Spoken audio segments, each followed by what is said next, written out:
যেই না এই কাঁচা সাবুগুলো আমি এই তেল ভর্তি কড়াইয়ের মধ্যে দিলাম, অমনি হয়ে গেল একটা অবাক করা কাণ্ড। কী সেই কাণ্ড দেখতে হলে নো স্কিপ করে ভিডিওটা দেখতে থাকো। স্কিপ করলে কিন্তু অনেক কিছুই মিস করে যাবে। তো দেখো, এখানে আমি কিন্তু সাবুগুলো নিয়ে নিয়েছি দু রকমের, একটা হচ্ছে ছোট দানা আর নিয়ে নিয়েছি বড় দানার সাবু। এরপর একটা সাবু আমি এই তেলের মধ্যে ফেলে দেখলাম যে তেলটা ঠিকঠাক গরম হয়েছে কিনা। কি করে বুঝলাম? তেলটার মধ্যে যখনই আমি সাবুটা ফেললাম, আর দেখো সাবু কিন্তু উপরে ভেসে উঠলো, তার মানে বোঝা গেল যে তেলটা আমার ঠিকঠাক গরম হয়ে গেছে। এরপর এখানে আমি দিয়ে দিয়েছি, তোমরা চাইলে কিন্তু ডাইরেক্ট তেলের মধ্যেও ফেলতে পারো, তবে আমি তেলের মধ্যে দিইনি, কারণ তোলার একটা ব্যাপার থাকবে, তোলার সময় অসুবিধা হবে। তাই আমি এইরকম ছাঁকনির মধ্যে করেই কিন্তু এটাকে এইভাবে আস্তে আস্তে ভেজে নিচ্ছি। দেখো এই যে, কিন্তু একটা কথা কি, এটা কিন্তু তোমাদেরকে একটু সময় নিয়ে ভাজতে হবে, আর একেবারে কিন্তু ফ্লেমটা থাকবে লো, বুঝলে? এরপর দেখো এটাকে ছেঁকে নিয়ে আমি এই যে একটা প্লেটের মধ্যে নিয়ে নেবো একটা কাগজ, চাইলে টিস্যু পেপারও দিতে পারো, তবে হাতের সামনে সেই সময় টিস্যু পেপার পাইনি যেহেতু আমি, তাই এই কাগজটাই প্লেটের মধ্যে আমি দিয়ে দিলাম। আর দেওয়ার পরে এর মধ্যে আমি সাবুটা ঢেলে দিলাম। আসলে ওই কাগজটা দেওয়ার মানে হলো যে তোমার যে এক্সট্রা তেলটা থাকবে সেটা কিন্তু ওই কাগজটায় টেনে নেবে।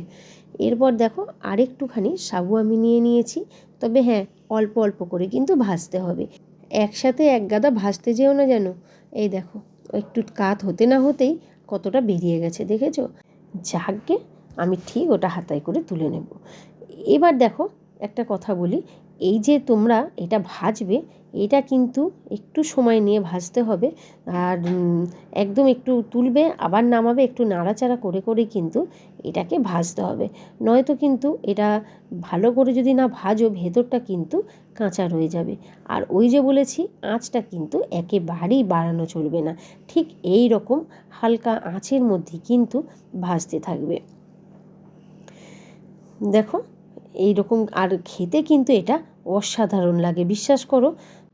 আচ্ছা চলো, তোমরা কে কোথা থেকে আমার এই ভিডিওটা দেখছো অবশ্যই কমেন্ট করে কিন্তু জানিও। আর হ্যাঁ, আমার ভিডিও তোমাদের কেমন লাগে সেটা কিন্তু জানাতে ভুলো না। এই দেখো, আর একটা কথা তো বলতে ভুলেই গেছি, তুমি যদি নতুন এসে থাকো আমার এই চ্যানেলে, তাহলে এই চ্যানেলটিকে অবশ্যই কিন্তু সাবস্ক্রাইব করে দিয়ে পাশে থাকা বেল আইকনটি বাজিয়ে দিও, তাহলে আমি ভিডিও ছাড়লে সবার আগে তোমার কাছে পৌঁছাবে। প্রতিদিনই আমি ঠিক দুপুর 2টোর সময় নতুন নতুন রেসিপি নিয়ে চলে আসি, তোমরাও কিন্তু ঠিক 2টোর সময় চলে এসো পম্পার হিসেবে। তো দেখো এটা আমার ভাজা হয়ে গেছে। আরেকটা কথা বলি, যখন তোমরা এটা ভাজবে তখন কিন্তু একটা দিকে খেয়াল রাখবে, এই যে দেখো আমি এর মধ্যে দিচ্ছি, প্রথমে দেখো সবগুলোই কিন্তু তেলের নিচে থাকছে, তারপর আস্তে আস্তে কিন্তু এগুলো ভেসে উঠছে। তো যতক্ষণ না এগুলো খুব ভালোভাবে ভেসে উঠবে, আর হাতে করে তুমি একটু চিপে দেখে নেবে যে এটা গুঁড়ো হয়ে যাচ্ছে কি না, তাহলেই বুঝে যাবে যে তোমার কিন্তু এই সাবুগুলো ভাজা হয়ে গেছে। দেখো সবগুলোই কিন্তু ভেসে উঠেছে, তবে কিছু কিছু কিন্তু নিচের দিকে রয়েও গেছে। ঠিক এইভাবে একটুখানি নেড়ে নেড়ে কিন্তু এটাকে ভাজবে, একটু সময় লাগবে, তবে খেতে কিন্তু অসাধারণ লাগবে। এবার দেখো এইগুলো কিন্তু আমি আর একটুখানি ভাজবো, আঁচটা যে একেবারেই কমানো আছে সেটা কিন্তু তোমরা বুঝতেই পারছো, দেখো তেলটা কিন্তু আমার জ্বলে যাচ্ছে না, তাই না? তো এইভাবে কিন্তু তোমরা আরও অন্যান্য জিনিসও করে খেতে পারো, তো সেগুলোও আমি পরে পরে তোমাদেরকে দেখাবো, মানে অন্যান্য ভিডিওতে। এবার দেখো, শুধু তো সাবুটা খেলে হবে না, সাবুর সাথে আরও কিছু জিনিস আমাকে অ্যাড করতে হবে, তবেই তো এটা খেতে ভালো লাগবে। সন্ধেবেলায় চায়ের সাথে যদি এইরকম একটা জিনিস হয়, উফ, সন্ধেটা যেন জমে যাবে, তাই নয় কি বলো তো? তো চলো, ভালো করে তেলটা আমি ঝেড়ে নিয়েছি, আর এই দেখো এইখানে আমি নিয়ে নিলাম কাঁচা বাদাম, আর বাদামটাকেও আমি ঠিক এইভাবেই করে নিচ্ছি, তবে হ্যাঁ, বাদামটা কিন্তু খুব বেশি সময় লাগবে না, ওই 30 সেকেন্ড ধরে রাখো, তার মধ্যেই কিন্তু বাদামটা তোমার ভাজা হয়ে যাবে। দেখো আমার কিন্তু বাদামটা ভাজা হয়ে গেল। একটু বেশি সময় যদি তুমি রেখে দাও না, বাদামটা কিন্তু পুড়ে যাবে।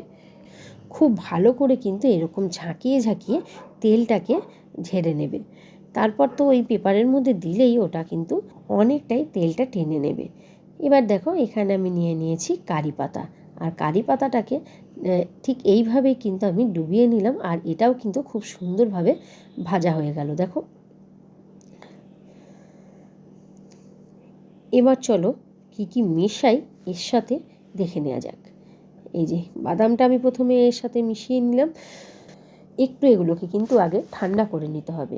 এবার দেখো এই যে কারি পাতাটা আমি ভেজে রেখেছিলাম, কারি পাতাটাও আমি এখানে নিয়ে চলে এসেছি। আর ঠিক এরকমভাবে টেনে দিলেই কিন্তু পাতাগুলো সব বেরিয়ে যাবে। কাঁচা অবস্থাতেও কিন্তু এইভাবেই টেনে কিন্তু বার করে নেওয়া যায়। এরপর দেখো এর সাথে মিশিয়ে নিচ্ছি আগে ভালো করে। আমি তো এখনই মনে হচ্ছে খেয়ে নিই, এটা এত সুন্দর গন্ধ উঠেছে কারি পাতা আর তার সাথে বাদাম। এবার দেখো বাদাম চাইলে কিন্তু তোমরা বালি ভাজা বাদামও দিতে পারো, যদি মনে করো যে তেলে ভাজা বাদামটা খাবে না, বালি ভাজা বাদাম দিলেও ভালো লাগবে। এবার এর মধ্যে শুকনো কলায় ভেজে রাখা জিরে আর ধনে গুঁড়ো করে এর মধ্যে দিয়ে দিয়েছি, আর দিয়ে দিলাম একটু বিট নুন, আর দিয়ে দিলাম এতে আমি ঝুরি ভাজা। ব্যাস আর কি। এরপর এটাকে ভালো করে এর সাথে আমি মিশিয়ে নিচ্ছি। এই যে দেখো, চাইলে কিন্তু এটাকে তোমরা জারে করে সংরক্ষণ করেও রাখতে পারো অনেক দিন। তো আমি আপাতত এটা জারের মধ্যেই রেখে দেব, তারপর আস্তে আস্তে এটাকে খাবো। তো চলো ভিডিওটা তাহলে আজকে এখানেই শেষ করছি। সকলে সুস্থ থেকো, ভালো থেকো, আর হ্যাঁ অবশ্যই কিন্তু পম্পার হেসেলের পাশে থেকো। প্রতিদিন ঠিক দুপুর 2টোর সময় পম্পার হেসেলে তোমরা চলে এসো কিন্তু।